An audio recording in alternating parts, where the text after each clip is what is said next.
Zee Marathi, चर्चाही होणारच।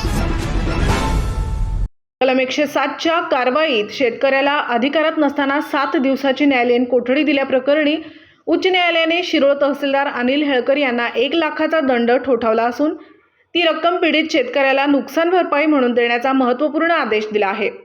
हेळकर हे धाराशिव जिल्ह्यात परांडा तालुक्याचे तहसीलदार असताना त्यांनीही एका शेतकऱ्यावर अधिकार कक्षेच्या बाहेर जाऊन कारवाई केली होती। याबाबत अधिक माहिती अशी की सोनारी तालुका परांडा जिल्हा धाराशिव येथील शेतकरी अमोल खुळे याने एका कारखान्याचे पाणी आपल्या शेतात आल्याबद्दल तक्रार केली होती।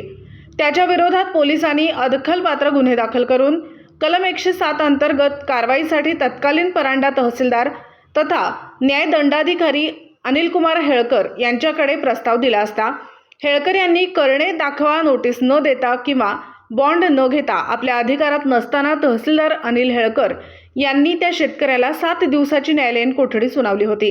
ही बाब संविधानाच्या कलम 21 अंतर्गत हमी दिलेल्या व्यक्तिगत स्वातंत्र्याचा भंग असल्याचे नमूद करून पीडितास भरपाई मिळणे हा मूलभूत हक्क असल्याने तहसीलदार अनिल हेळकर यांना 1 लाखाचा दंड मुंबई उच्च न्यायालयाच्या संभाजीनगर खंडपीठाच्या न्यायमूर्ती वैशाली जाधव आणि नितीन सूर्यवंशी यांनी ठोठावला असून विशेष म्हणजे हा दंड तहसीलदार हेळकर यांच्या पगारातून कपात करून पीडितास देण्याबाबतची परवानगी महाराष्ट्र शासनास न्यायालयाने दिली आहे।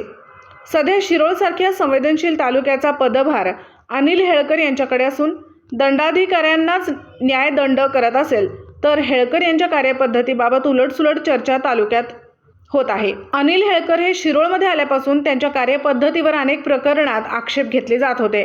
आता हेळकर यांच्या कार्यपद्धतीमुळे दबलेले आणि अन्यायग्रस्त शेतकरी नागरिक मोठा उठाव करतील अशी चर्चा सुरू झाली आहे।